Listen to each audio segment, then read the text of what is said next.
Kashi Vishwanath સત્વાબાબા trust સંચાલિત Shri Dineshbhai Shamjibhai Ravani science કોલેજના online video લેક્ચરમાં આપ સૌનું સ્વાગત છે. Hello everyone, BSc Semester 5, Subject Zoology, Paper 501 Invertebrate. આજનો આપણે જે ભણવાનો ટોપિક છે રિપ્રોડક્ટિવ સિસ્ટમ ઓફ ટીનિયાસોલિયમ એટલે કે પટ્ટીકૃમિનું પ્રજનન તંત્ર વિશેનો આજે આપણે અભ્યાસ કરવાનો છે.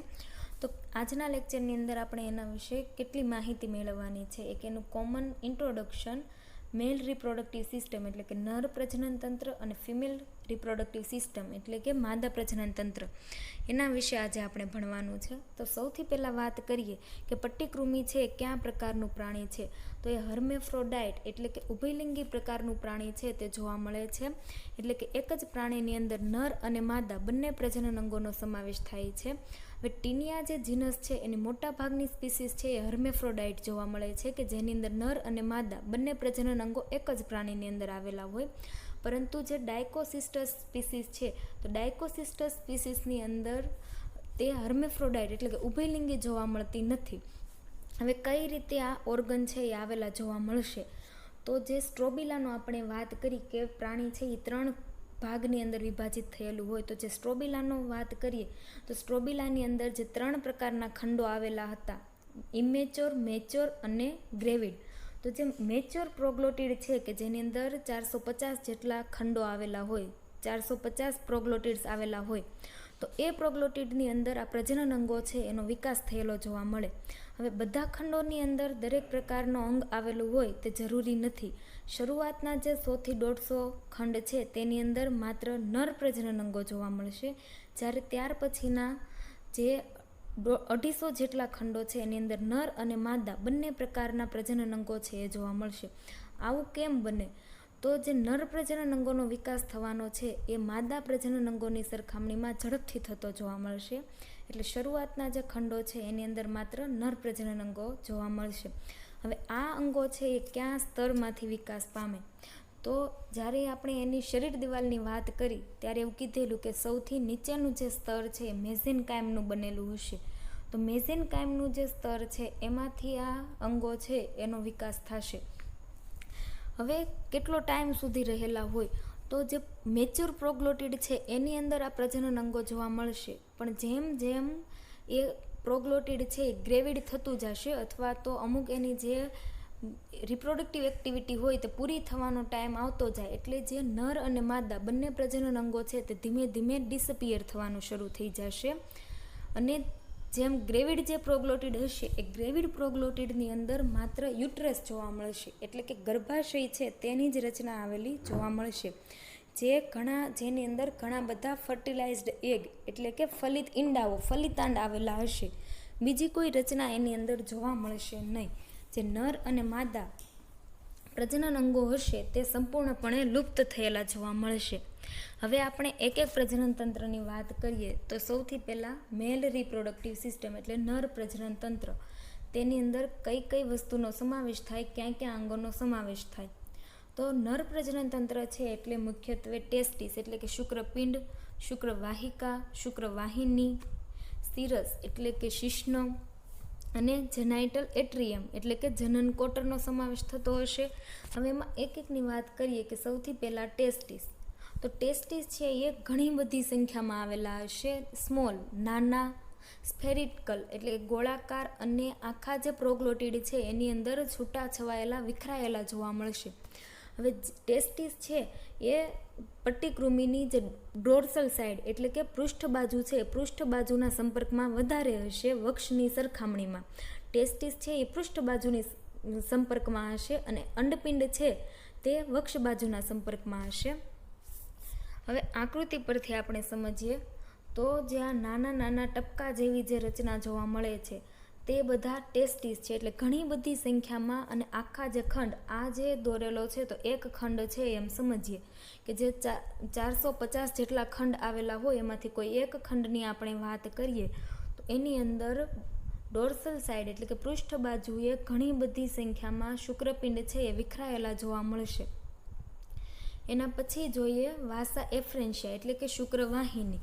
તો જે દરેક શુક્રપિંડ વિખરાયેલા જોવા મળે એ દરેક શુક્રપિંડમાંથી એક નાની નળી જેવી રચના નીકળતી જોવા મળશે. એક નાની નળી જેવી જે રચના નીકળતી જોવા મળે એને શુક્રવાહિકા તરીકે ઓળખવામાં આવશે, જે શુક્રપિંડની અંદર શુક્રકોષોનું નિર્માણ થશે તેનું વહન કરવાનું કાર્ય કરશે. હવે દરેક શુક્રપિંડ છે એમાંથી જો એક આવી શુક્રવાહિકા નીકળતી હોય તો એ દરેક આજુબાજુના શુક્રપિંડની શુક્રવાહિકા મળી અને એક ગૂંચળામય રચના બનાવશે, જે આગળ જતાં બધી જોડાઈને એક કોમન ડક્ટ બનાવશે, જેને વાસા ડેફરન્સ એટલે કે શુક્રવાહિની તરીકે ઓળખવામાં આવે. એટલે આ જે દરેક શુક્રપિંડ છે જે નાના ટપકા જેવી રચના એમાંથી શુક્રવાહિની એટલે કે વાસા એફરેન્શિયા દરેક શુક્રપિંડમાંથી તે વાહિનીની રચના નીકળતી જોવા મળશે, જે આગળની બાજુએ જોડાય અને કોમન નળી બનાવે, જેને વાસા ડેફરન્સ એટલે કે શુક્રવાહિની તરીકે ઓળખવામાં આવે. હવે શુક્રવાહિની તો એની રચના કેવી હોય? એક થીક એટલે કે જાડી અને કોન્વ્યુલેટેડ એટલે કે ગૂંચળાકાર રચના આવેલી હશે, જે extending up to the margin of proglottid એટલે કે જે એની પાર્શ્વ બાજુ છે, લેટરલ માર્જિન એટલે કે પાર્શ્વ બાજુ સુધી લંબાયેલી જોવા મળશે, જે દરેક શુક્રવાહિકા જોડાઈને શુક્રવાહિની બનાવે અને તે શુક્રવાહિની છે એ એની પાર્શ્વ બાજુ સુધી, જમણી બાજુની જે પાર્શ્વ બાજુ છે ત્યાં સુધી લંબાયેલી જોવા મળશે. ત્યાર પછીની રચના છે સિરસ એટલે કે શિશ્ન અથવા તો પેનિસ. હવે જે શુક્રવાહિની છે એ જે લંબાયેલી છે એ એના છેડાના ભાગે એક ફૂલેલી અથવા તો અમુક મસ્ક્યુલર સ્નાયુલ રચના બનાવશે, જે સિરસ તરીકે ઓળખવામાં આવશે, જે કોપ્યુલેટરી ઓર્ગન એટલે કે પ્રજનન અંગ તરીકેનું મુખ્ય કાર્ય કરશે. હવે આ જે સિરસ આવેલું હશે એ કોથળીમય રચનાથી ઢંકાયેલું હોય, જેને સિરસ શીથ અથવા તો શિશ્ન કોથળી તરીકે ઓળખવામાં આવશે. જે શુક્રવાહિની છે તો એ આગળની બાજુએ લંબાઈ અને અમુક ફૂલેલી રચના બનાવે, એટલે કે આ રચના જે જોવા મળે છે એ જેને સિરસ તરીકે ઓળખી શકાય. ત્યાર પછીનું જે છે એ જીનાઇટલ એટ્રિયમ એટલે કે જનન કોટર. સિરસ છે એ એક જનન કોટરની અંદર ખુલતું છે, જે કપ જેવા આકારનું છે. હવે આ જે જનન કોટર છે એ શરીરની પ્રોગ્લોટિડ છે તો એની દિવાલમાંથી બહાર જનાઇટલ પોર એટલે એક જનન છિદ્ર સ્વરૂપે બહાર ખુલતું જોવા મળશે. હવે આખી રચના જોઈએ તો આ જે નાના નાના દરેક બાજુએ આવેલા છે એ શુક્રપિંડ છે. દરેક શુક્રપિંડમાંથી શુક્રવાહિકા નીકળે છે. એ શુક્રવાહિકા છે એ જોડાય અને એક જાડી ગૂંચળામી રચના બનાવે, જેને શુક્રવાહિની તરીકે ઓળખવામાં આવે. જે આગળની બાજુ એક ફૂલેલી રચના બનાવે, જેને શિશ્ન તરીકે ઓળખવામાં આવે. અને આ જે સિરસ અથવા તો પેનિસ છે એ જીનાઇટલ એટ્રિયમ એટલે કે જનન કોટરની અંદર ખુલશે, જે બહારની બાજુએ ગોનોપોર એટલે કે જનન છિદ્ર દ્વારા શરીરની બહારની બાજુએ ખુલશે. આ વાત થઈ નર પ્રજનન અંગોની. પણ નર પ્રજનન અંગોની અંદર શુક્રાશયનો અભાવ હશે, સેમિનલ વેસિકલ એટલે કે શુક્રાશય આવેલું હશે નહીં. હવે વાત કરીએ માદા પ્રજનન અંગોની. ઉભયલિંગી પ્રાણી છે એટલે નર અને માદા બંને પ્રકારના અંગો આવેલા હશે. તો હવે આપણે વાત કરીએ માદા પ્રજનન તંત્ર અથવા તો માદા પ્રજનન અંગોની. તો સૌથી પહેલાં ઓવરી. કઈ રીતે આવેલી હશે ઓવરી? તો ઓવરી છે એક જ આવેલી હશે, પણ બાય લોબ્ડ એટલે કે બે ખંડોની બનેલી હશે. એક ઓવરી આવેલી હોય જે બે ખંડોની બનેલી હોય. વેન્ટ્રલ સાઈડ પર જેમ ટેસ્ટિસ છે એ પૃષ્ઠ બાજુએ ગોઠવાયેલા જોવા મળશે, એમ ઓવરી છે એટલે કે અંડપિંડ એ વેન્ટ્રલ સાઈડ એટલે કે વક્ષ બાજુએ ગોઠવાયેલા જોવા મળશે. હવે આ જે ઓવરી છે, આ જે ભાગ દર્શાવવામાં આવેલો છે તે ઓવરી તરીકે વર્તશે, એટલે કે અંડપિંડ આવેલી હશે એક જ ઓવરી પણ બે ખંડોની બનેલી હશે. એટલે આ બંને ખંડ છે એ ચપટા અને એની અંદર ઘણી બધી ફોલિકલ એટલે કે નાની કોથળીમય રચના આવેલી હશે, જેને ફોલિકલ્સ તરીકે ઓળખવામાં આવે અથવા તો જર્મિનલ કોડ્સ તરીકે ઓળખવામાં આવશે. હવે આ જે બંને ભાગ છે, બંને ઓવરીના જે ખંડો છે એ એકબીજાની સાથે એક બ્રિજ એટલે કે પુલ જેવી રચનાથી જોડાયેલા હશે, જેને ઓવેરિયન બ્રિજ અથવા તો ઓવેરિયન ઇસ્થમસ તરીકે ઓળખવામાં આવશે. બંને બાજુના જે ખંડ છે એ એકબીજાની સાથે એક દંડ જેવી રચનાથી જોડાયેલા હોય, જેને ઓવેરિયન ઇસ્થમસ અથવા તો ઓવેરિયન બ્રિજ તરીકે ઓળખવામાં આવશે.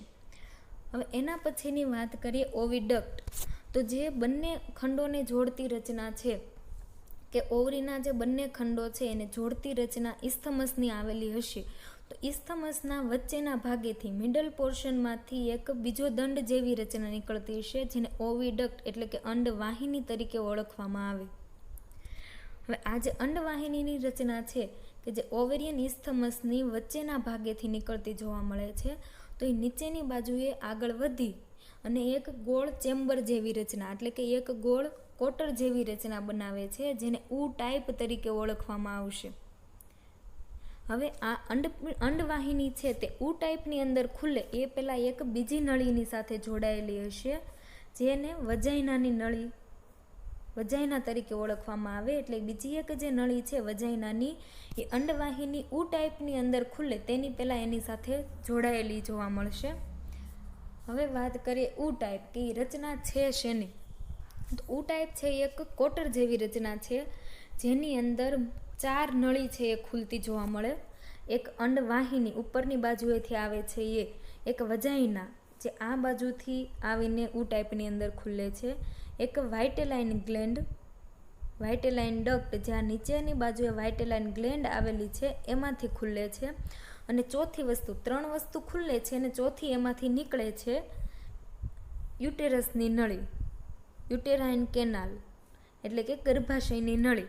હવે ઉ ટાઈપ છે એની ફરતે અમુક ગ્લેન્ડ જેવી રચના આવેલી હશે, જેને મેહલીસ ગ્લેન્ડ તરીકે ઓળખવામાં આવશે. ત્યાર પછીની વાત કરીએ વજાઇના એટલે કે યોનિમાર્ગ.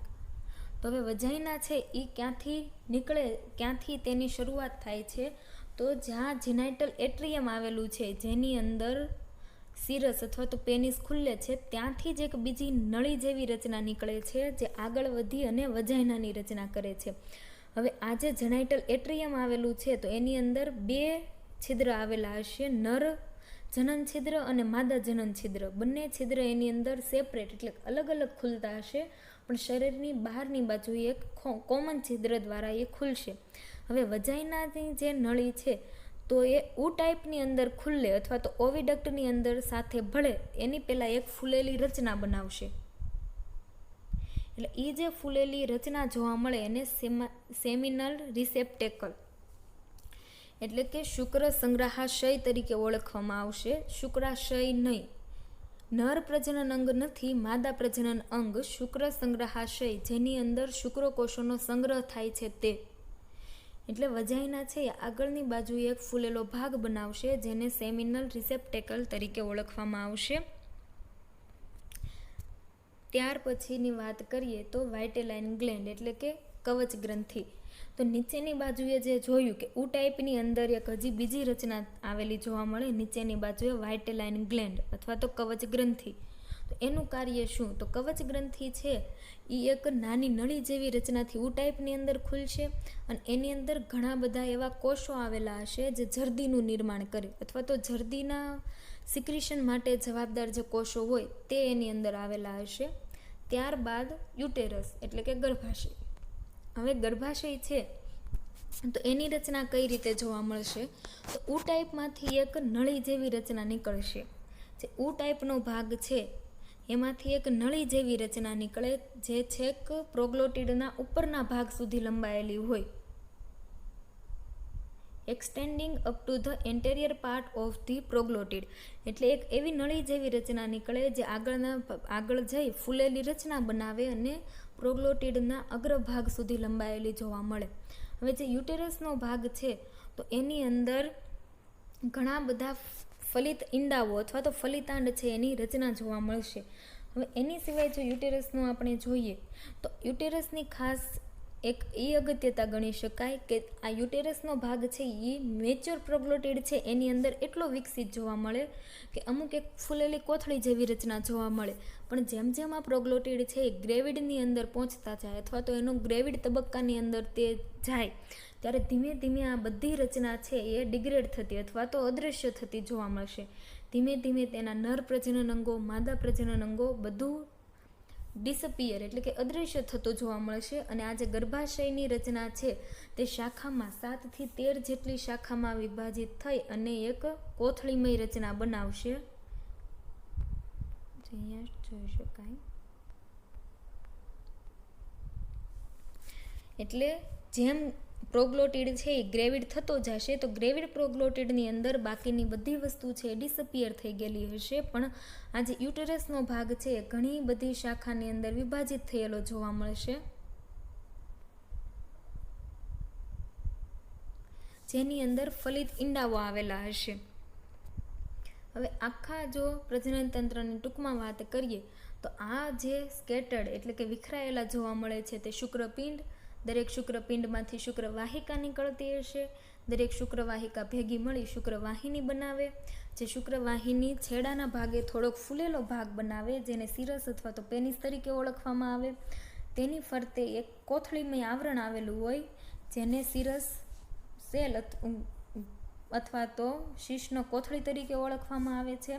હવે આ જે સિરસ છે એ જીનાઇટલ એટ્રિયમ એટલે કે જનન કોટરની અંદર ખુલશે. જનન કોટરમાંથી તે મેલ ગોનોપોર તરીકે આગળ ખુલતું જોવા મળશે.